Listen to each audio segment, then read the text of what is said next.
Welcome back to the Tampa Bay Rowdies podcast. This is episode 2. We are in studio. Very excited to be here. We are fresh off of a 1-0 win against Birmingham. No game on the weekend. We're going to be joined by the goal scorer, Marco Micaletto. He's got an awesome story. Seth is here with us. We're going to talk a little bit of ball. We're going to talk a little bit of stuff going on in the Tampa Bay area. And then we're going to wrap up with our interview with Marco. So thank you for tuning in to episode 1. And now if you're back for episode 2, hopefully you get a little bit more feel of what this show is going to be. Okay, obviously we were good luck having our debut episode last week and the Rowdies winning 1-0, and we've got the star of the game, on this episode. What was your assessment of the Rowdies in their first week? Well, there's a lot to take away from the game, I think, honestly. And, I'm not a big, the first game of the season means a ton type of guy. It does if you win, though, right? Yeah, of course. You say that if you lose, for sure. But with the 3 points, I think that a big part of that was not only the way that they played, which was gritty, but it was a little bit of what we talked about in the first episode, a team that likes to attack, but they're going to be solid defensively. You see that with the 1-0 win. But for me, the main takeaway from that game was you go up to Birmingham, which is a tough place to play. The crowd isn't always huge, so that could be a little bit of a challenge. But then you get up there, and there's a 2-hour plus weather delay. Oh. So you're the road team. You're delayed. You're sitting in the locker room. You think the game's going to start. The game gets pushed back. What are you doing for those? Has that happened to you? What are you doing for those? Are you sitting on your phone like anybody else would? We'll have to see. We'll have to see what they did in the locker room. That's true. Good point. With Marco. But usually, there's one of the games that you play where you see if you could bounce the ball one time to your partner, and then it bounces back 2, bounces back 3, or playing cards or old school. Okay. Just whatever to keep your mind on the game, but not really on the game, if that makes sense. But, you talk about a Rowdies team that they just came together, 18 new players. You're trying to figure out what it's going to look like during the regular season. They go up, there's a weather delay, and then they get back on the field. The weather's terrible the entire game. There's a couple instances where, the teams are coming together and they're getting a little bit chippy. But you have a team that keeps the score at 0-0, limits their chances, doesn't let Birmingham get behind the defense too much. And then on the flip side, they were able to get that goal. We'll talk about the goal a little bit, but, it's a gritty set piece goal. And then it's a team that buys in, digs in, fights, gets the 3 points in a difficult situation. So I think right there you're seeing a little bit of what the mentality of this group is going to be. I talked a lot about last week how I really appreciate the head coach and the way that he started to build this roster and the way that he's starting to build that grit. And first week of the season, you see that. So they're dealing with adversity. They're going on the road and getting shutouts, and they're doing what they can to get a goal in and get the 3 points. So there's no game this week. The Rowdies' first home game is next Saturday. Is this odd to have a week off so early in the season? Do you feel like for the team, and I guess we can talk to Marco when he's here, does that just give you guys more time to practice and get to know everybody, on and off the field? Yeah, I know it gives us more time to try to sell tickets. So I don't mind it. We appreciate it. It gives us more time to market the game. But I think for these guys, preseason was pretty long too. So I think that coming off of that win, of course, you always want to carry momentum. But any time in a season that you get, I think the guys will probably get 3 days off or maybe 4 days off. Any time in a season that you get that chunk of time where you can kind of regroup a little bit mentally, no matter when it comes. You hope it comes in the middle of the season just because there's a bit of a grind that's been in place, but you appreciate it whenever you get it. I think for me, it is a little bit early in the season, but at the same time, it's preparing for what's going to be a pretty big game. And so the first home game is Pittsburgh coming into town. For those that don't know, or maybe you're new to tuning into what the USL is, Pittsburgh won the championship last year, and it's a team that plays very hard defensively. Pittsburgh fans are all over the place always. I feel like that would probably be another franchise that the fans would show up to support. We'll see. I hope not. I hope not. I hope we keep them out of the stadium. But it's a team that kind of built the same way most Pittsburgh teams are built, gritty, defending. They didn't give up a goal the entire playoffs, and they won the championship. So think about that, right? Ooh. So there's penalty kick shootouts that they had to get through. It'll be a good test, right? For me, it's the measuring stick of the season. So it's, the early season, obviously. But, you have a group that's coming together. First home game, crowd's going to be rocking, everyone's going to be fired up, and then they're playing against the returning champs. So, I don't know that they need much more motivation than that, but at the same time, I think it's going to be something that early in the season, we're going to learn a lot about this team as well. All right, so stoked about the home opener, and what else is going on? There was a lot that happened in the soccer world this week. You were telling me about a story that was kind of near and dear to you. What was going on with the goalie keeper situation? Yeah, so for those that don't know, if you're getting into soccer, look up this story. So Tottenham this year, they're perennially one of the better teams in the English Premier League, right? Consistently. The Hotspurs. And they're having a very hard year. They're close to the relegation zone, which if Tottenham gets relegated, that is a huge, huge deal in the world of football. I love relegation, by the way. I think more sports should adapt it, to be honest with you, or adopt it. It's coming to the USL. Oh, is it? It's coming to the USL. Oh, look at that. So there you go. So it ties in perfectly. But they had a game in Champions League, which like Champions League is the biggest tournament you could play for anybody, for any club team. And the goalkeeper, his first start, the coach brought him in, 22 years old, I think he is. Kinski's his last name, 22 years old. Gives up one bad goal, slips, gives up a pass. The other team scores, Atletico scores. The second goal wasn't really his fault, but it happened pretty quick. And then on the third goal, same thing kind of happened. He plays a bad pass. Atletico gets the ball, they score. So right off the bat, within 18 minutes, they're down 3-0. The coach, which is pretty unprecedented in soccer, the coach then subs the goalkeeper off, tells him to come off the field. And that's a big deal. Big deal. It doesn't happen. It's not hockey. It doesn't really happen in the sport of soccer where, you make the decision to start this young goalkeeper in this massive game. He makes a bunch of mistakes, and then you take him off the field. So the internet's all abuzz right now because, to one, make that decision. But two, I think that the main thing that people are upset about was that the coach didn't even acknowledge this guy as he's walking off the field. So he subs him out, and then you have this 22-year-old who's going through it mentally. He's just he's in a pretzel. Going through it, walks off the field, and the coach doesn't even acknowledge like his existence. So I read Coach talk to Kinski after the game, or maybe right after that. So I know a lot of people were on him. But yes, we're in a day and age. We were talking before the show started that there are people that don't just go, "Hey, this guy sucks, get him off the field." It's like, well, what about this guy's mental health? Like, we're not thinking about this kid and the rest of his career and the rest of the season.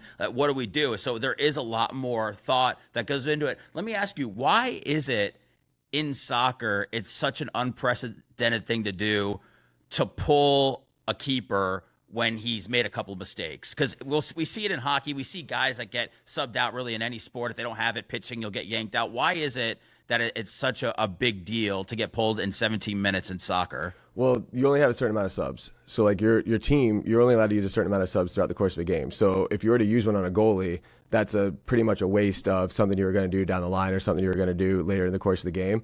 But I think especially for the goalkeeper position, it's what does it do to the person mentally? Because being a goalkeeper is so tough mentally, and that's really like the main struggle. There's a lot of goalkeepers out there that can make saves, and everybody, especially at that level, knows how to keep the ball out of the back of the net. Do they see a lot? Do goalies see sports psychologists a lot? I did. Yeah, it's okay. Like it's got to be something that I've just seen it with my daughter playing youth soccer, her being a goalie at 8 years old, by the way, and I'm worried about her when she gives up a goal. Now, she's completely unfazed by it, but you're in a stadium full of people and you're just all alone in that net, man. That's going to weigh on you. It's something that, especially I think that the hardest part about being a goalkeeper, everyone always says, the hardest part about being a goalkeeper is the mental side of the game because, like you're saying, you're isolated in the back, you're alone back there, and you're constantly thinking about, okay, what's the next play going to be, why you're trying to organize, and obviously if you make a big mistake, that's something that everybody's going to talk about because everybody else in the field can make a mistake. And when they make a mistake, the worst thing doesn't happen. When a goalie makes a mistake, the worst thing happens, which is give up a goal. And I think especially in this moment when we're talking about, the first mistake that was made, one of the hardest things about goalkeeping is you make a mistake. There's been games where I make a big mistake and everybody knows it's a big mistake. It's a big mistake. But throughout the course of the game, all you're thinking about is, okay, I have to try to move on from that mistake. But there's like this overwhelming, at least this was it for me, there's like this overwhelming sense of anxiety that's just like sitting on top of you throughout the entire course of the rest of that game. So that next play mentality is way easier said than done. Much easier said than done because it's one of those things where everybody knows you made the mistake. You're sitting in it and you're kind of like, okay, cool. Like I need to make sure that the next thing that I do is a very good save. But unless your team gets the lead back for you or ties it up for you, when you're sitting there, that this is my mistake that led to this goal. So you're just like sitting there waiting for your team to almost bail you out and like get that feeling off of you. And when it doesn't happen, like what happened to the goalkeeper for Tottenham, he makes a mistake and then the next play that comes down, he doesn't really have to do anything, but it's a goal that wasn't his fault, but there's 2 goals in the back of the net already. And then, so you're still kind of feeling the weight of that. And then you make a third mistake and it's like, that's just like boom, boom, boom, worst case scenario. And then you got to move on and bounce back from there. I don't want to drum up any bad memories, but since we're on the subject of, horrific play and getting pulled and all that. So do you remember your worst game at all? I remember my worst mistakes. Your worst mistakes, okay. Yeah. Were they all in one game or no, spread out? Yeah, they're spread out. So, I mean, the weird thing about being a goalkeeper is like I could take you back to mistakes I made when I was like 11 years old because like you remember the mistakes you make because you remember how you feel when you make them. But for me, there's probably, the worst one I probably made was Portland Timbers just opened up their new stadium, which like added 10,000 seats or something like that. and we were on the road for like 10 games straight. While I was getting ready. Me and this other goalkeeper at the time were like kind of fighting for the position, who it was going to be. I didn't know I was going to be starting until like we got to the locker room, which is weird for a goalkeeper. But you show up, like you're starting, like I had so much nerves in my body, and then I just like straight up had the ball at my feet, passed the ball to the other team as a mistake. The guy dribbles in, scores, and then we're down 1-0. My daughter did that last week. Dude, and then from there it was just fighting it the rest of the game. We ended up losing, I think, 3-2. I had a decent game, but from there it was just like the weight of the world just felt like it was on top of me. Do your teammates pick you up, or can you tell that they're not happy with what happened? The teammates are better than you feel on the inside, 100%, because they're very much in the camp of, dude, everybody makes mistakes. It's okay. Like, don't worry about it. But on the inside, you're like, this is all I'm worried about. Like, don't worry about it. Like, no, I'm worried. Don't worry. It takes a special kind of person to be a keeper, man. I don't know who would do it. It's lonely when you give up a goal on a penalty kick. It's just I'm watching, my daughter go through it, and I don't know how you did it, man. I really don't. Yeah, well, therapists like the bill that I send them each month. So. Yeah, you're still in therapy for those mistakes that you made when you're 11 years old. So I'm sorry that I had to go back, into your past where had so much pain and anguish. But there also this week you had some more, because in Tampa Bay we lost. Well, okay, he's alive, but Mike Evans, Tampa Bay Buccaneer, Tampa Bay superstar, future Hall of Famer, signed with another team, and we were talking about it, and we were kind of mentioning what other athletes in Tampa Bay have left that would make as big of a mark as Mike Evans. And so were you able to come up with a few people? And do you think anything is bigger than Mike Evans leaving Tampa Bay? Well, I'm a hockey guy as well, so I think Stamkos kind of rivaled that. But Mike Evans for sure. But we have a stat extraordinaire on staff with the Tampa Bay Rowdies. And Jake sent over probably a perfect example. Let me pull it up real quick, because he had two of them, one from back in the day and then one from more recent. We just lost somebody, right? Give me 1 second. You're all good here. I'm trying to find it. I think you might have. Did you send it to me? Yeah, we'll edit this part out. No. All right, so Jake, our stat extraordinaire, asked him, in the history of the Rowdies, would you say there has been a player that has a similar exit as Mike Evans or Steven Stamkos from back in the day? And he came up with two. Our all-time leading goal scorer, Sebastian Gonzatti, left after 6 seasons. And so they agreed to mutually part ways. Okay. So that one's maybe not as bad as Mike Evans. But then this one, and I apologize if I pronounce his last name wrong, Derek Smethurst was a leading goal scorer in 75 championship teams, 76 and 77, and then he asked for a trade halfway through 78. Oh, well, I mean, that's he had the mentality of a lot of modern day athletes that have like, yeah, if it's not going well, get me out of here. He said, get me out. So I think I would actually give the nod. So in the Rowdies' history, the player who had an exit similar to Mike Evans, I'm going to go with Derek Smethurst. Just because, like, the way he requested a trade, and now they're saying that Mike Evans is, like, he wanted out because he didn't believe the team was going to win. Oh, man. So I'm going with Smethurst. Derek Smethurst. They always try to bury the guy on the way out. But well, of course. Mike Evans did a tremendous amount on the field. More importantly, he did a lot off the field with Tampa Bay. He kind of, picked up the ball when Vincent Jackson was done with the Buccaneers. Vincent did so much in the community, and Mike did it. So I agree. Steven Stamkos is up there. I feel like when Marty St. Louis got traded, that was such a big deal because he wanted out, and him and Yzerman were just having issues over the whole Canadian national team. I think when John Lynch left, it was a big deal when he went to go play with the Broncos. I think that they were saying that he was hurt, though, and he wasn't ever going to play again or John something. Lynch? Yeah, and then he came back, and he was just spearing guys. But I think that that's one of the cool things about Tampa sports in general is, like, you talk about how Mike Evans gives to the community. I think that that's one of the things that, especially with our group, there's been such a big interest on that, and there's been, like, such an initiative to give back to the community and especially that's what makes Tampa sports, I think, pretty unique, because the bigger the city gets, the sports teams and, like, the people on the inside, it still feels kind of small.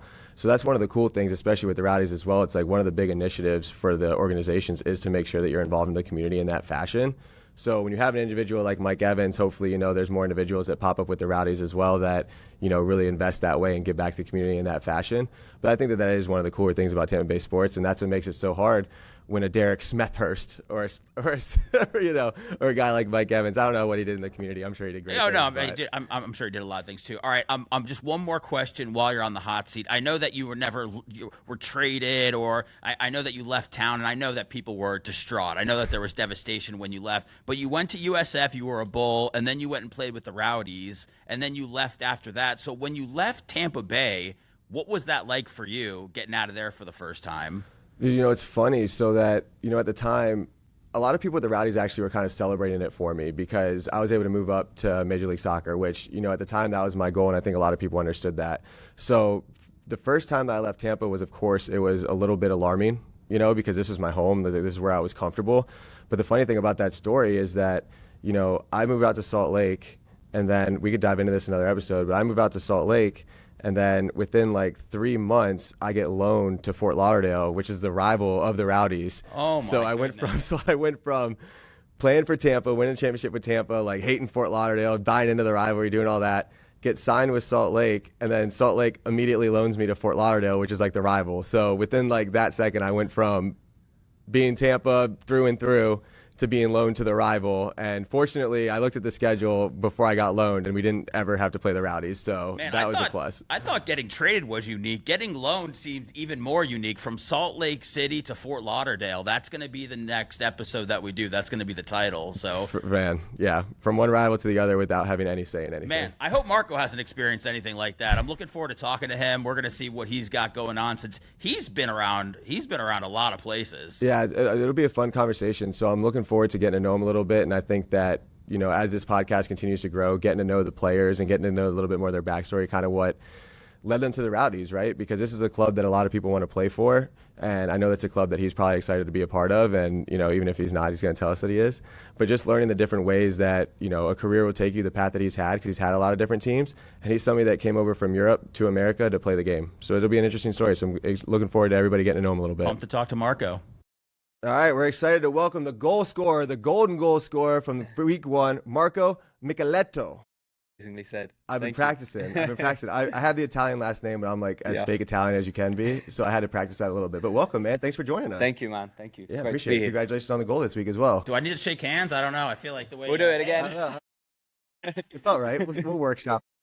We'll get the intro of this. So you're our first guest. So amazing. Yeah, that's cool. I didn't know. But yeah, what an honor. It's mostly because you scored the first goal. So. It makes sense. So it made the most sense. So one of the questions that I had just about, we're going to talk a little bit about the game, get to know you a little bit more. So one of the questions I had about the game was we talked on the episode earlier about the mentality going into a game like this, but also what you guys had to deal with, because like we've been through those situations before, right? Where you go on this trip. I heard there was a little bit of a delay in the air. Yeah. You go to the stadium, you think you're going to get on the field, there's a rain delay, and then like the atmosphere in the stadium kind of dies a little bit, and then you got to sit in the locker room, go through that grit. So just kind of talk about, what that meant for this group particularly, because there's so many new players. Yeah. And kind of what that moment was like to come together, and a little bit about what you did in the locker room. It's a funny balance between getting yourself right and then getting the whole group right as a whole, right? And I guess any USL team ever always be like, there's adversity, and that's because there's so many things that we are out of our control. As you say, from the flight the previous day to the weather delay, but I always like to tell myself and my teammates, it's not like you forget to play soccer if it doesn't start at 7:30 on the dot. Like if it starts at 7:30 or at 8:30, like you're still the same players out there, right? It's not like, oh no, I don't know what to do now. And it's just about keeping your mind engaged and relaxed. Some players, and it was cool because in the locker room you saw sort of like a group of players watching all the other USL games, and they were kind of like, I guess, locked into the game, and then a group of players that were relaxing, playing cards, almost distancing yourself from the game to then build your energy back up for the game, What were you doing? I was playing cards. But it just, I've always been one that, it's not like I've got a crazy match day routine, or I try not to think about the game until it's time to play the game. It feels like especially when I was younger and as I started as a rookie in first few years, I'd be so amped up for the game from 8 a.m. in the morning that when the game came, you were like, I'm knackered, and the game hasn't even got here. So I like to relax. I like to take it easy, and then when it's time to go, get after it. It is funny. It is funny though. Like the older that you get in your career, because I was the same way when you first start off. It's like I had to go for a pregame run. Like I had to go run because I was like so amped up that you got to calm it down.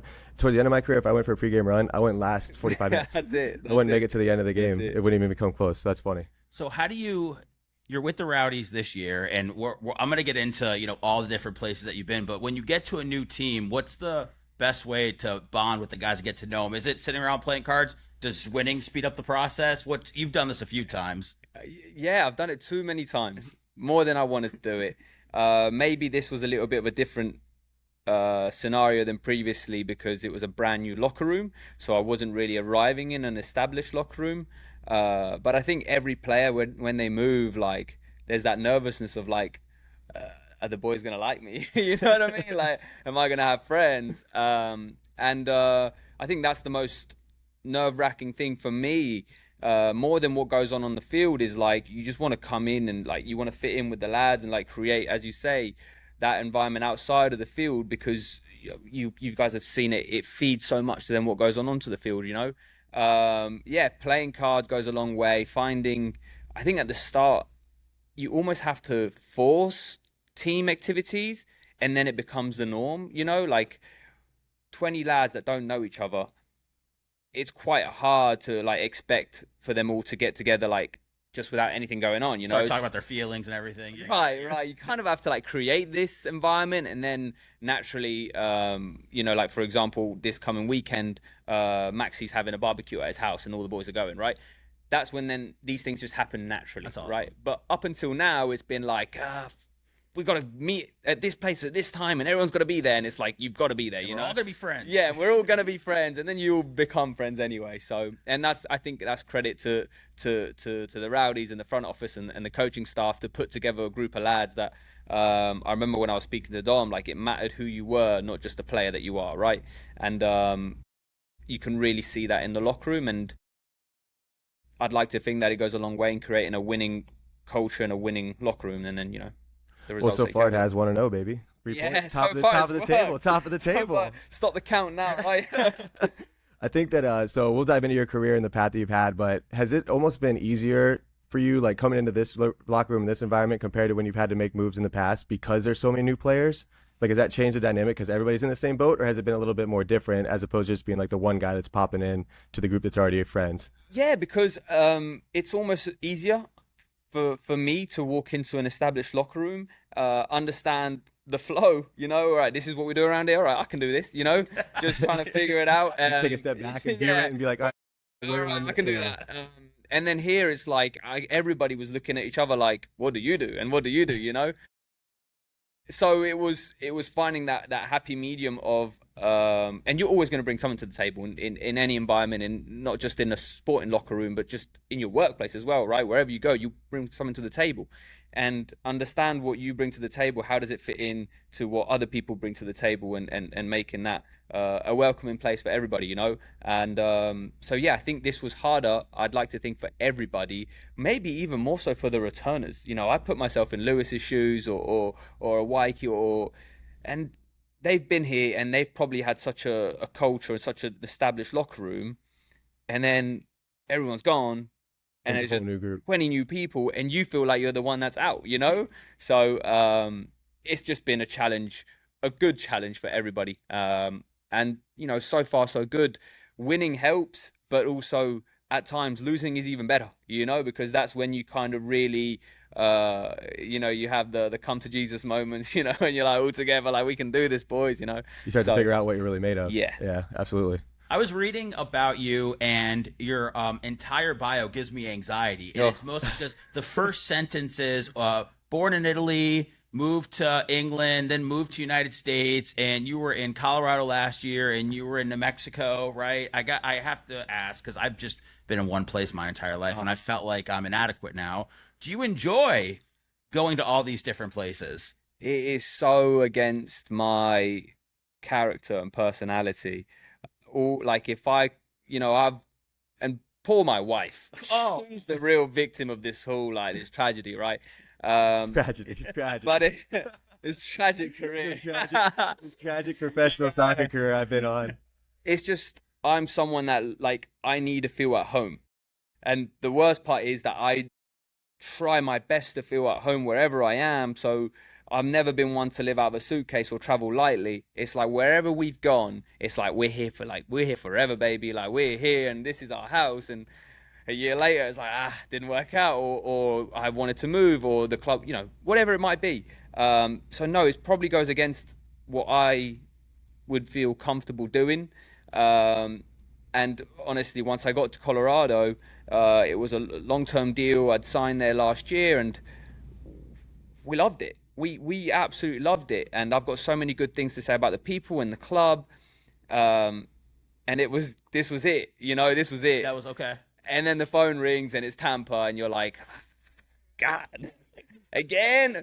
Mind you, like, telling my wife that was probably the easiest conversation I had. It's like, hey, we might be. And at the start, I used to tell her every single time a club would be mentioned. And that is a big mistake. Big mistake. So now got you living all over the place. Yeah. Now it's like, I knew I'd pretty much signed for Tampa when I was like, hey, we might move and go to Tampa. And that was like, all right, this is good. And so that's kind of how it went. And it was, I guess my parents always laugh at me. I'm a master at moving now. It was like we had the blueprint of how to do it already. We just packed up and gone. Where do you feel at home? Where is home? Yeah. Where the heart is, Seth. Yeah. He doesn't even know. Look, he doesn't know where home is. Yeah, and it's crazy. It's not like I feel at home wherever I am, to be honest. The people make it a home. Now I have my family, my wife and my daughter, so wherever they are, that's my home. But then I go and see my mum and dad, and they live in Italy, but they live in the north of Italy. And my grandparents live in the south of Italy. So like, I'm in my mum and dad's house, and I'm like, this is home. And then I go down south, and then this is also home. So it's like, I don't know, man. I don't know. I'm just happy though. This is good. Yeah. What was it? So obviously, you're excited to be about Colorado. You're there. You're set up. What was it about the Tampa that made you, outside of the weather, because everyone says the weather's nice, but outside of the weather, what was it about Tampa that made you, that drove you to be excited about it? Just it's the Rowdies, And mind you, I didn't even know. I thought I knew about the Rowdies until I got here, and over the past few weeks, I'm sure I can disclose a bit. Like, we've had a really, really cool thing. We've been bringing players from the 75 Rowdies and the 2012s and the 2010, sorry, and the 2018, just legends that have won it. And you hear them speak and you hear them talk so passionately about the Rowdies. You realize how much has been accomplished with the Rowdies name on your chest. So like, prior to coming, I always knew it was a big time club, and I loved the idea of that. And then you get here and you realize how heavy the jersey is, and it truly is way heavier than you think. So when that phone rang for the first time, I always wanted, I don't think there's a player in the league that wouldn't be like, I would at least want to entertain a conversation with the Tampa Bay Rowdies, And then Dom, what a guy first, and then what a coach second. We got on a Zoom call. He told me his way of doing things, and he helped me believe that, like, I want you because of this is what you do and this is how it fits. And I kind of saw that to go hand in hand. So it was just like a progression, like when you hear the Rowdies, this is really cool, and then you speak with Dom and like, okay, this can work, And so it was just, I was so excited from so many different reasons to come here, Yeah.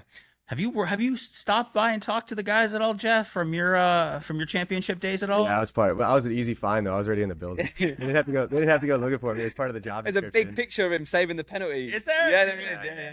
Don't be modest about your accomplishments. We went over, some of your horrific games. It's okay to... Yeah, that was earlier in the show. But no, I think that one of the cool things that Dom has done, and I mean, you mentioned it, man, like he has really made an emphasis that you guys all coming in understand that, playing for the Rowdies is a little bit different, because I feel like it is a little bit different. I didn't understand it.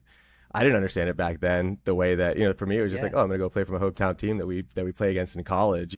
I'm going to play for them because that's a good spot for me. But even me listening to Dom talk, it's like, oh yeah, like this, like he knows that this means a lot, and he's done a good job of relaying that to you guys. So it's cool to see it all kind of come together that way. Yeah, It's cool. What are you doing around town? How are you getting to know the area? Where's your wife dragging you? What are you doing with your daughter? How are you getting to, what's your plan when you get into a new city? How do you attack it? Yeah, you attack it bit by bit, right? I feel like you grow from where your home is to like outwardly, you know. So we found the areas around us, and then downtown St. Pete is pretty cool. Oh, and yeah. then you get told about Central Ave, so you then go up and down Central Ave 50 times and try every other spot. And then like it's so fun because our little one is 8 months. She's about to be 9 months. And like it's just so easy to grow her here. Like every afternoon I get home, she's in a nap time. She wakes up from a nap. Let's go to the pool. Let's go to the beach. Let's go here. Let's go to the pier.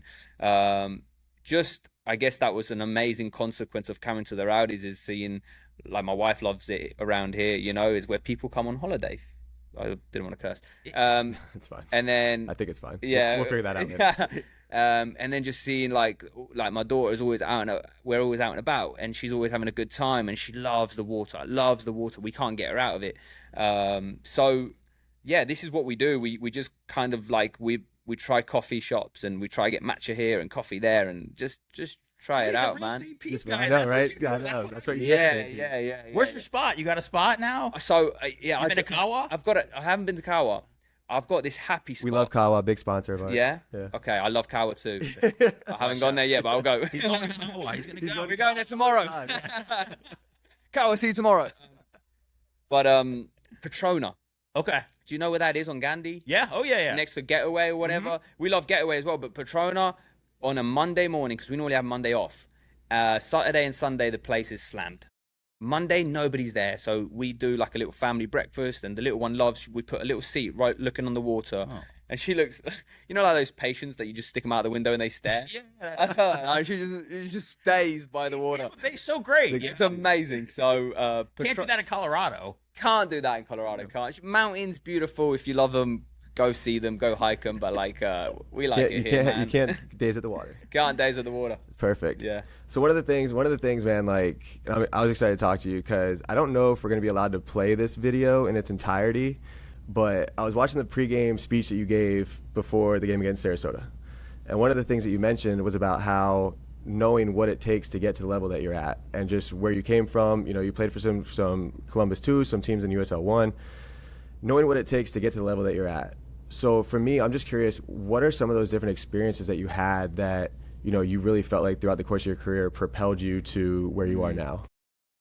Yeah, I've always, and I pride myself on this, and like, I don't want to make it, this is, like me, there are probably thousands of players, and lads in the locker room, they've had the same experience of me. You kind of feel like when you're in the pros, there's some players that get looked into a light that always projects them to be good, and they always get this, like, great move, and you're like, he ain't done shit. Yeah, those guys that have like the golden ticket. Yeah. And you play against them, and you're like, yeah, I knew the guy's average. And then there's players that, like, I feel like myself, everywhere I've gone, I've had to prove it. Every move I've done, I've had to prove it. And I was at League One playing for Tormenta, and, you know, absolutely loved my time there. But as much as I loved it there, I always wanted to jump to the championship. And it was always the same, yeah, he's not good enough for the championship. Okay, maybe I'm not. I went to Columbus, and it was like, I was trying to break into the MLS, and I was trying to break into the first team, and I got a little bit close, and it was like, he's not good enough. And then I go to New Mexico, and then I've made my jump to the championship because I fell from the MLS, weirdly. It wasn't like I jumped up. It was like you almost fall into the championship at that point. And then it's like, I'm at New Mexico, and like, I'm having to prove myself every single game. And then I do well at New Mexico, and Colorado Springs, who had won it at the time, like, bought me. You know, they paid money to get me in, so you're like, okay, this is good, and then you have to prove yourself there, and it always feels like it was nothing is ever given, and it's good and it's right, and that's life. Like, I'm not going to complain. I'm a professional player. I live the dream, you know what I mean? I'm not going to sit here and be like, I've got such a hard life having to prove myself. I've got it amazing. Do you enjoy it? Do you enjoy the challenge? I love everything about it. Yeah. I love everything about it. But it does feel like, and I think I look at Dom as well, and he's come from such a successful experience in USL League One, and he's bought a bunch of USL League One players that you can relate with them. It was never given to you. You never just landed in the USL Championship and then you were there. It was like you had to fight and always have I mean, I don't know. You could probably call my agent and find out how many clubs said he's not good enough for the championship. But it's not like Marco is the issue. It's just across the league, there's thousands of us. So it's like it's having that little bite on your shoulder. And like you always like, I don't really care what people think. But then it gets to a point where like, I don't really care what you think, but I'm going to make like, but at the same time, I am good enough and I'm going to impact this league. It's not like I'm good enough to make a roster. I want to be someone that is like, this player can impact this league. This player can be in a championship winning team. This player is going to win a game for you. You know what I mean? And that's kind of like what I'm always striving to do. So it's never like about proving people wrong. It's just maybe more like you're proving yourself right, you know? Love that. All right, I went to your Twitter. I went to your Instagram. Doesn't look like there's a lot going on with you on social media. That's where I do some of my research. What do you want people to know about you? What do you want people to know about Marco that we can't find out there on the internet after doing research? I used to be way more open, way more like my accounts were all public. I had quite a good amount of followers. Yeah. And then my daughter was born. And then all of a sudden you feel like you're protecting like my little gang, you know? So like all of a sudden it's like, hey, I don't know why all these people, and I want to be able to post my pictures of my daughter and my social medias and whatnot. Unfortunately, what happens nowadays with pictures on social media is horrific. Once I was kind of told all about this, I was like, okay, I made my circle as small as possible and private, and you know what I mean? Smart man. You speak to me like I try to be an open book. I don't have anything to hide, you know, in secrets type of way. You know, I love doing this. I love getting to know you. I love getting to know you, Jeff. I love talking to people and creating relationships. So yeah, I don't have much to hide. Okay. All right. Well, you're going to be getting an Instagram request from me later. Absolutely. Don't be afraid to let me in. I won't. You're in. I'll be nice.